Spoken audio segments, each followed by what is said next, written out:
Breaking It Down with Frank MacKay. This is 103.9 LI News Radio. I'd like to welcome everyone to Breaking It Down. This is Frank MacKay, but more importantly, my very special guest is Peter Gawenda, and you are listening to a series of shows by Professor Peter Gawenda, and I'm honored to be part storyteller here, or I'm really listening is what I'm doing to an incredible storyteller. And he wrote his story, amazing story, in the book, the riveting book, The Children's War, Germany 1939 through 1949. And the Children's War Book.com is where you can go to really follow what Professor Gawenda has done with this book, and you can kind of follow along with his career and his life.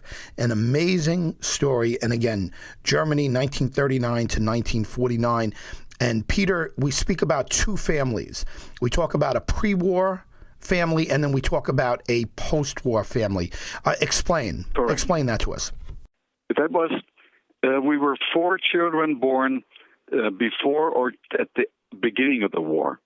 And then when my dad came back from Siberian prison of war, then I had 2 more brothers, 2 younger brothers, and very often they would ask me, tell me about Oma. Tell me, Oma meaning grandmother, or the Omas, both of them, or tell me about Opa, tell me about Gleiwitz. And so I decided, and I would tell them. And then finally, they would convince me.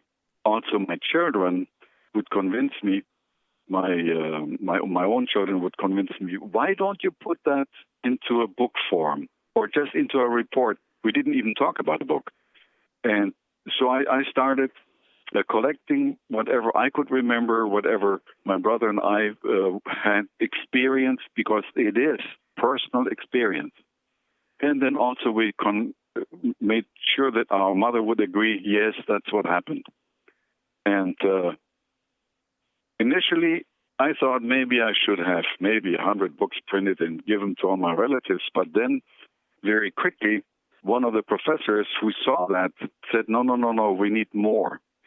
And so that's when I then had more books printed, and that when I had it edited, and then with the cover that it has, to make sure that it is not only pleasing to the eye, but making it very interesting. Because if you look at the front, there you see a soldier in the deep snow, and then you see my picture from early school that is all broken up because the picture is a very old one. And so it is supposed to leave the impression, open the book and read it. And then on the back I have, because that was very, very important, on the back I have what I call the children's rules. Because I grew up, especially during the war, with those children's rules that helped us stay alive. Those rules were actually designed by my grandparents and by my mother. And we had them already at that time in writing, so that we once in a while could read them. And in fact, my grandfather, next to his big map in the living room, he had the rules, and once in a while he would point at the rules to make sure that we remembered. Amazing. So, just amazing. Also, let's talk about how they were conscious, and when I say they, I mean your family, was very conscious to point out, and we've mentioned this before, that Germany started this war. That and don't repeat this outside of the house, children, because it could mean your life. But be aware, be very aware that Germany started this war. Now, let me ask you this: do you, in your mind, and you've taught on this, and you've teach everyone who reads your wonderful book, do you believe that because one man lived, Adolf Hitler, 50-something million people died? To me, as a child, it was almost impossible to understand how one man could determine that. Although I do remember my grandfather, mother's side, he would talk about Napoleon. He would talk about, some of the emperors, and that also had started wars.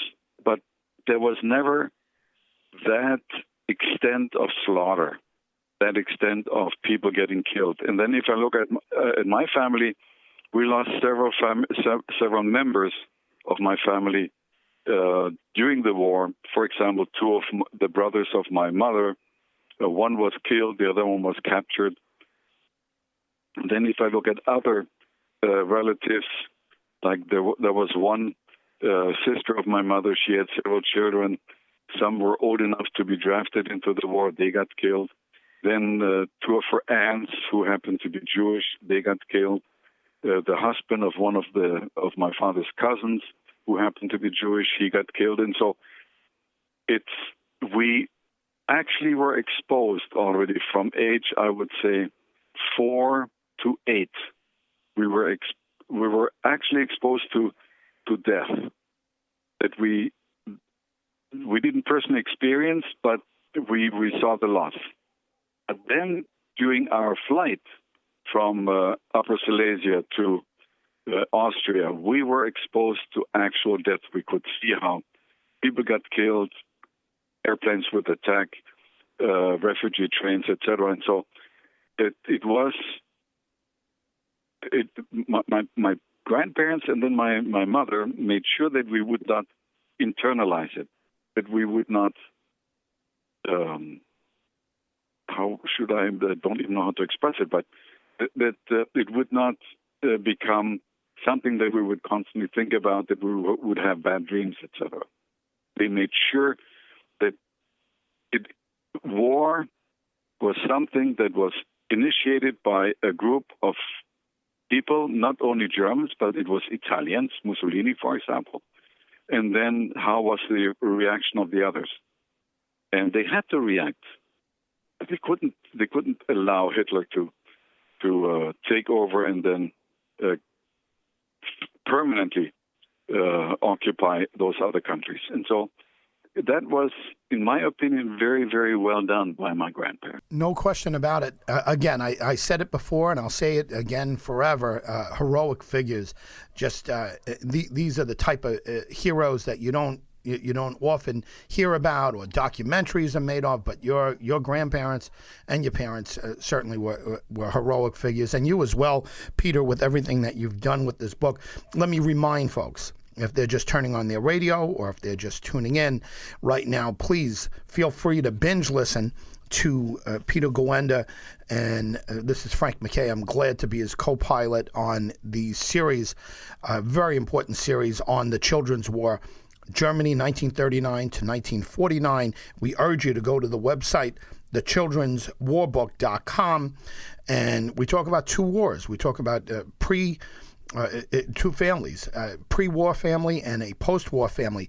Something you said in a prior segment stood out to me, and it's frightening that there was a Catholic priest, and that you were raised a Catholic, and that the Catholic priest was constantly saying who was lost and who was this. And you said there were two men in long black coats in the back of the room. Correct. And they told him, look, you shouldn't be talking about that. Were they SS? Were they... Yes. I found out, I didn't know at that time. It wasn't pointed out that they were SS. But a few months later, when we were picked up to leave my home, they were again those with long coats. And that's when my grandfather pointed out, this is the SS. And the strange thing was, some of those individuals actually spoke languages that I didn't understand. And it was my grandfather at one time who said, well, those are Estonians. And I remember that they might not have been Estonians, but he called them that. And yes, they had different emblems on their shoulders and different emblems on their hats, but they were the SS. And that was, I think, the private army, and I should call it, maybe I shouldn't call it private army, but that was the army that Hitler used extensively. Now, when that priest disappeared, was there a conversation with your grandparents and your mom? Oh, yes. Did they say, oh, yes. Boys, and, your sister was too little, at that point, but did they say, boys, that priest disappeared. because he was speaking out against Hitler. Please don't. I mean, well, tell me, what was the conversation? What do you remember it? What I do remember was that my grandfather linked the disappearance of that first priest to what he had said in church from the pulpit when he was talking how very sorry he was that the city again lost 4 or 5 individuals, and he said the names, and people were crying. And he linked that disappearance to that incident and previous incidents. And that's why he told us, you don't want this to happen to you, like when my uncle died or got killed. So don't talk about it. Don't, because you never know who will turn you in. And in that case, though, the priest, I'm sure that he was picked up. The first one was just picked up right after one of the masses that he held. And with the second one, who continued, by the way, to talk about who all got killed, it might have happened to him also because of that. To jump fast forward to modern day, and even the last 20 years, there is a segment of the population in Germany, and here we call them skinheads or neo-Nazis or whatever, but it's a sizable faction of the kind, and I don't want to make it sound like larger than what it is, but there were people who told me that in certain curriculums or certain, take that back, in certain schools by certain teachers, that there's a minimization of what Hitler had done. In other words, like they don't vilify Hitler. And I mean, can you tell me? You would be, I would take your word as expert on this. What is the general teaching of what happened in Germany then being taught now? Well, it's starting, I would say, about 55, 58. What happened in Germany with Hitler, National Socialists, was actually taught also in schools. And it was pointed out what all was done in a negative way, what all was done wrong. But I think it took another maybe 15, 20 years when a new generation came up that all they saw what happened under Hitler and how glorious Hitler was, how glorified he was. And so there's this very, very small group.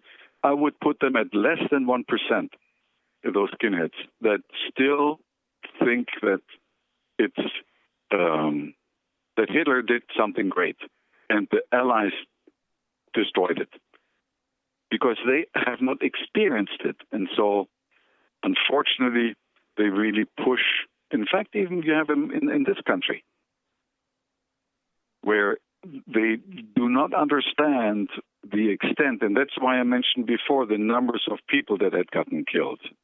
It's not understood.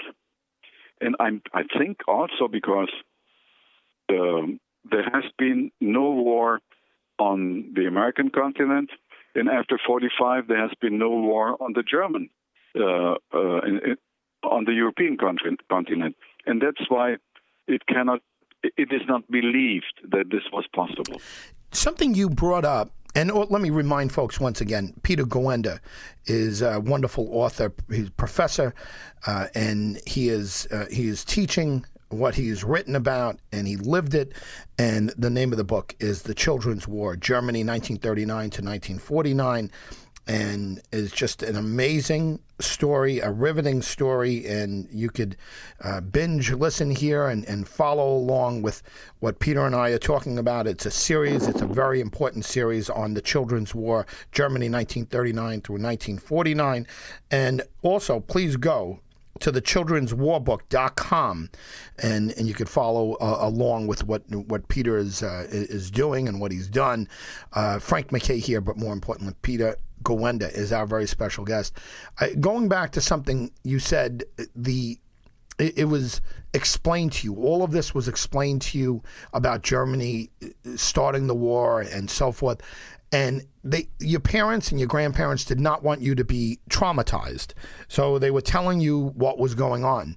Do you have a direct comparison to another family who didn't explain? And looking back on it, maybe this is a long-term sample size on how their lives had turned out differently than yours. Yes. Even among my relatives, I have to admit, those that were trained or that were educated and knew the truth, you had no traumatizing effects afterwards. They went to school, they went to university, and they have professions, even all the way up to medical doctors and lawyers. But then you look at some where this type of education did not take place, and some of them became, I shouldn't say criminal, but they could not survive the way we did. If I look at my sisters and brothers, my sister and brothers, and many of my nephews and nieces, none of us were in any way after the war traumatized. We weren't. But there were others that were, neighbors, and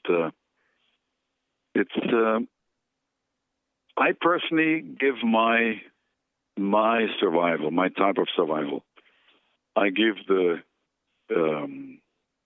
credit to my grandparents, and then especially afterwards, after we had left our home, to my mother, and then naturally to our father, because we saw, like my father, he never had any type of trauma afterwards. He didn't suffer of any type of even after having been in as a prisoner of war for such a long time. He did not. That's just unbelievable. That's just unbelievable. It's very Viktor Frankl like. I mean, he's that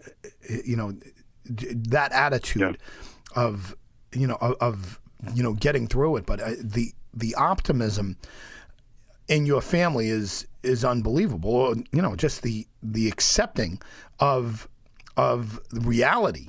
And, leading, I mean, do you call it optimism or do you call it what? I mean, realism? What do you call I think it is a type of reality. It's a true reality.